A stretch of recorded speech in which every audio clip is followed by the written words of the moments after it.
Boa noite, acadêmicos do Direito. Iniciaremos a aula da disciplina do Direito Constitucional do professor Bruno, em caráter especial para a turma de Direito do 2º S da Uninasal.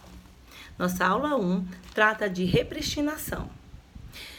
Repristinação, prevista no inciso 3º, no artigo 2º do Decreto-Lei 4.657/412, tem a seguinte redação: salvo a disposição em contrário à lei revogada, não se restaura, por ter a lei revogadora perdida sua vigência.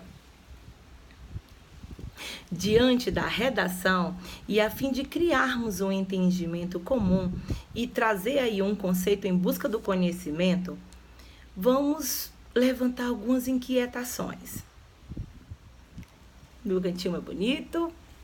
O que acontece com a lei A revogada, se a lei revogadora também perder a sua vigência? Ela volta novamente a ter uma vigência? Ela se restaura? Não, ela não se restaura. Salvo a disposição em contrário, o parágrafo do artigo ele é bem claro.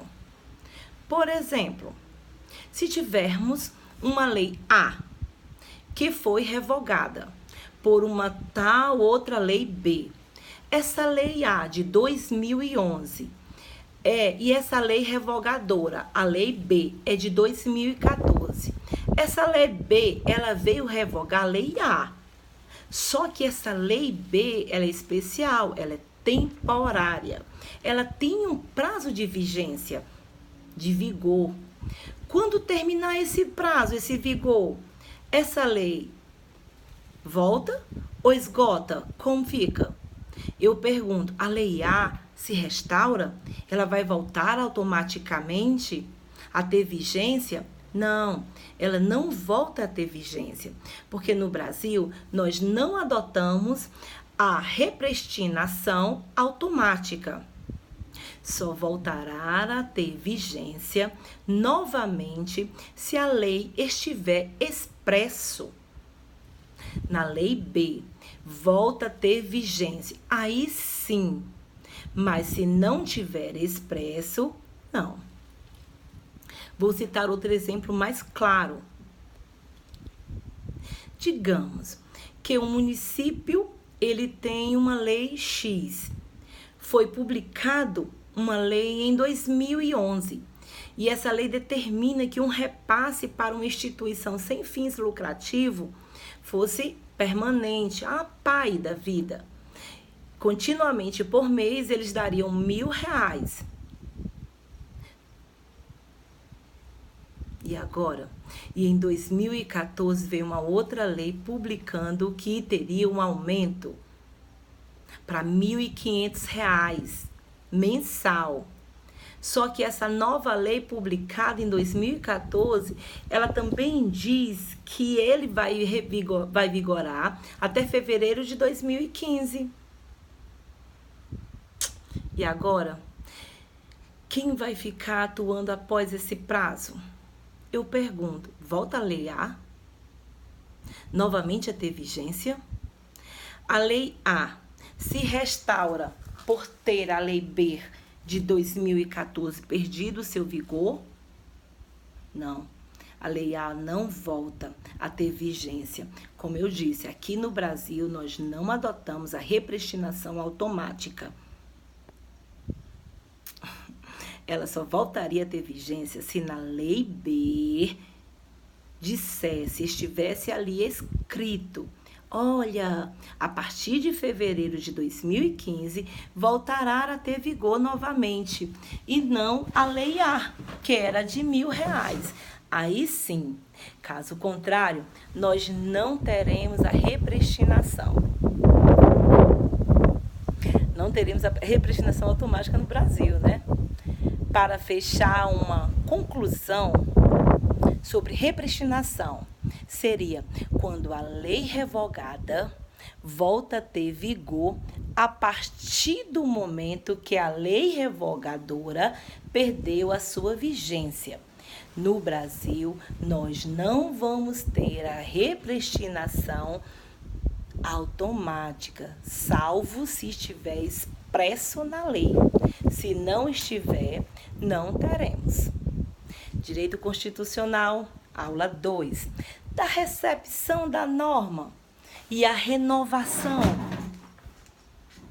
O Poder Constituinte originário elabora uma nova Constituição.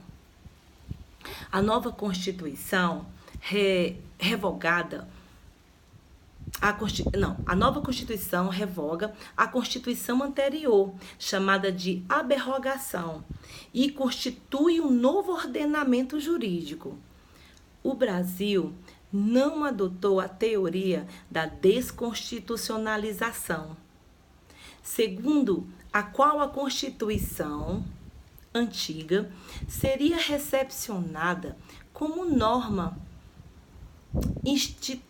infraconstitucional. Isso não acontece no Brasil. O que acontece é o seguinte: uma nova Constituição surge e a Constituição anterior é totalmente revogada. Como exemplo, deixa eu pensar. Nós temos a Constituição agora, de 1988, que ela revogou totalmente a Constituição de 69. Mas o que queremos saber é como ficariam as normas infraconstitucionais, ou seja, as leis ordinárias, as leis complementares, as leis delegadas, que foram elaboradas antes da Constituição de 1988, antes dessa nova Constituição. Como ficaria? No caso de uma nova Constituição, como foi a de 1988, podem ocorrer duas situações. A primeira, pode ser revogada as leis improporcionais, e segundo, as leis infraconstitucionais. As normas infraconstitucionais que forem incompatíveis, com a nova Constituição serão revogadas. E as normas infraconstitucionais que forem compatíveis com a nova Constituição serão recepcionadas. Devemos ressaltar aqui que tanto a revogação como a recepção ocorre com as leis federais, estaduais, municipais e podem ser totais, quanto à derrogação, ou parciais, que é a derrogação. Então, vamos estudar a renovação, ou seja, a não recepção, que ocorre diretamente com as normas infraconstitucionais, que não são compatíveis com a nova Constituição. As leis ordinárias daí, tanto as leis complementares, as leis delegadas, as leis federais, estaduais, municipais, essas leis que não são incompatíveis à nova Constituição, elas serão consideradas revogadas. E devemos lembrar aqui que essas revogações podem ser total, ou seja, aberrogação da lei total, ou uma derrogação, uma renovação parcial da lei. Vamos aos exemplos para ver se fica mais claro. As normas infraconstitucionais que forem revogadas pela nova Constituição, ou seja, não forem recepcionadas pela nova Constituição por serem incompatíveis.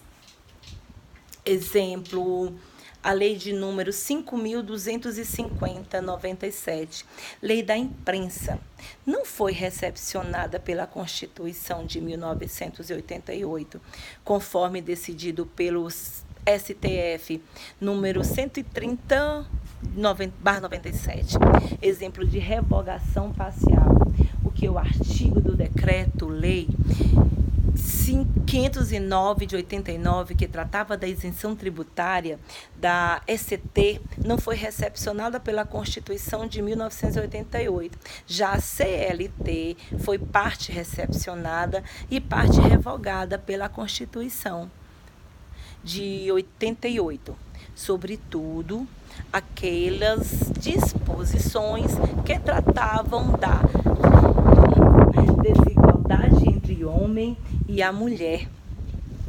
Falo um pouquinho aqui sobre a inconstitucionalidade. Nossa, tá arrupiado.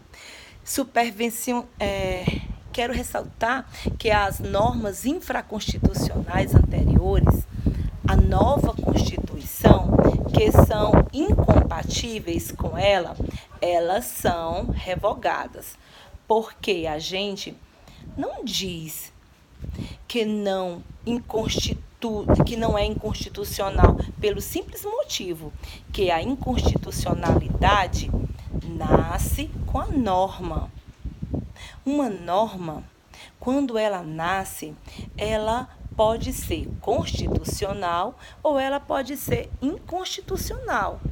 Sendo assim, não existe aí a inconstitucionalidade. Por quê? Porque se fosse para ela ser inconstitucional, ela teria que ser no momento do seu nascimento. Uma norma infraconstitucional anterior à nova Constituição, seja ela incompatível, ela é revogada e não inconstitucional, pelo motivo que eu já citei, do nascimento, né? Usando o exemplo sobre a lei de imprensa, para deixar mais claro, não podemos dizer que a lei de imprensa se tornou inconstitucional. Nós dizemos que ela foi revogada pela nova Constituição, porque no momento do seu nascimento, ela era constitucional, estava lá dentro, né? Estando sobre o Instituto, agora vamos estudar sobre o Instituto da Recepção. As normas anteriores que forem compatíveis com a norma constitucional serão recepcionadas. Uma lei pode ser totalmente recepcionada ou parcialmente recepcionada. Para saber se uma norma foi recepcionada, verifica-se a compatibilidade material, o vigor da norma e perante a nova Constituição, se ela está lá, legalizada. Posso citar como exemplo de leis que forem recepcionadas pela Constituição, deixa eu lembrar, de 88, a lei número 7.565 de 86, Código Brasileiro da Aeronáutica, é um bom exemplo. Outro exemplo da norma é a lei número 1060/195, assistência jurídica gratuita. A recepção parcial, que foi o artigo 385 da CLT, foi recepcionado pela Constituição de 88, conforme decidiu o STF. Daí a pergunta: como ficaram os decretos-leis nessas situações? Nós sabemos que a Constituição de 88 não preveu a edição dos decretos-leis. Sendo assim, os decretos-leis anteriores à Constituição de 1988 foram recepcionados como leis ordinárias, valendo ressaltar que o decreto-lei de 4.657/42, Lei de Introdução às Normas do Direito Brasileiro, foi recepcionado como lei ordinária. E como ficaram as leis ordinárias que a nova Constituição determinou que a matéria deveria ser tratada por lei complementar? Contrário, né? Essas leis ordinárias, se forem compatíveis, sempre assim, compatíveis com a nova Constituição, elas serão recepcionadas como leis complementares. Exemplo: a Constituição de 46 determinou que as leis tributárias seriam reguladas por lei ordinárias.